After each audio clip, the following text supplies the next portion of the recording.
तो बिहार का चुनाव तो खत्म हो गया, पर कहानी कहानी तो अब शुरू हुई है। नतीजों के बाद जो बातें कही गईं, जो दावे किए गए, आज हम उन्हीं को जरा कुरेद कर देखेंगे। चलिए समझने की कोशिश करते हैं कि इस चुनावी जनादेश का असली मतलब क्या है। तो सवाल यही उठता है कि आखिर बिहार के नतीजों का सेंट्रल मैसेज क्या था? क्या ये बस एक पार्टी की जीत और दूसरी की हार है, या फिर इसके पीछे कोई गहरा मतलब भी है? चलिए इसी सवाल का जवाब ढूंढते हैं। अब देखिए, किसी भी कहानी को समझने के लिए शुरुआत तो फैक्ट से ही करनी पड़ती है। तो सबसे पहले बात करते हैं नतीजों की। फैसला आखिर आया क्या? तो जब नतीजे आए तो तस्वीर एकदम क्लियर थी। एनडीए यानी राष्ट्रीय जनतांत्रिक गठबंधन को मिला एक जबरदस्त बहुमत। और सच कहूं तो ये एक ऐसी जीत थी जिसने बड़े बड़े पॉलिटिकल एक्सपर्ट्स को भी चौंका दिया था। पर देखिए, चुनाव सिर्फ नंबरों का गेम नहीं होता, है ना? जीत तो जीत है, लेकिन उस जीत को जनता के सामने कैसे रखा जाता है, उसका नैरेटिव क्या बनाया जाता है, वो भी बहुत मायने रखता है। और बस यहीं से कहानी में एक नया मोड़ आता है, प्रधानमंत्री नरेंद्र मोदी के भाषण के साथ।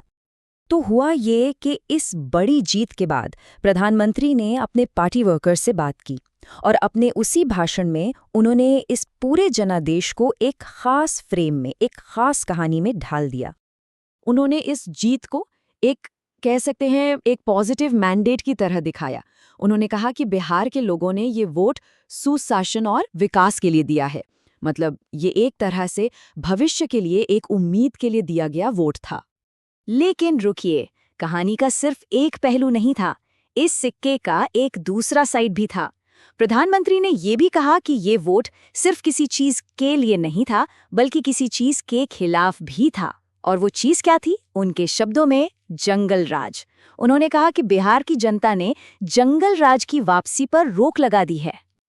तो अब हमारे सामने दो शब्द हैं, दो आइडियाज हैं जिन्होंने इस पूरे इलेक्शन के नैरेटिव को सेट कर दिया। एक तरफ सुशासन और विकास, और दूसरी तरफ जंगल राज। चलिए अब इन दोनों को थोड़ा और गहराई से समझते हैं।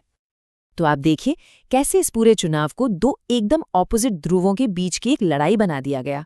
एक तरफ है उम्मीद, तरक्की का वादा, यानी सुशासन और विकास, और दूसरी तरफ है अतीत का एक डर, जिसे नाम दिया गया जंगल राज। तो पहले बात करते हैं सुशासन और विकास की। प्रधानमंत्री के भाषण के मुताबिक ये वो पॉजिटिव चॉइस थी जो वोटरों ने की। ये वोट था एक बेहतर भविष्य के लिए, अच्छी सड़कों के लिए, बिजली पानी के लिए, नए मौकों के लिए। और फिर इसके एकदम उलट है जंगल राज। इसे उस बुरे अतीत की तरह पेश किया गया जिसे लोगों ने सिरे से खारिज कर दिया। तो मतलब ये हुआ कि इस जनादेश को सिर्फ भविष्य के लिए एक हाँ नहीं कहा गया, बल्कि इसे अतीत के लिए एक जोरदार ना के तौर पर भी फ्रेम किया गया। और यहीं पर आकर हम एक बहुत बड़े सवाल पर रुक जाते हैं। जब पॉलिटिक्स को उम्मीद और डर, भविष्य और अतीत, इन दो एक्सट्रीम्स के बीच एक चॉइस की तरह पेश किया जाता है, तो हमारे लोकतंत्र के लिए इसके क्या मायने हैं? ये कहानी सिर्फ बिहार की नहीं है, ये शायद आने वाले वक्त की पॉलिटिक्स की एक झलक हो सकती है, और इस पर सोचना वाकई बहुत जरूरी है।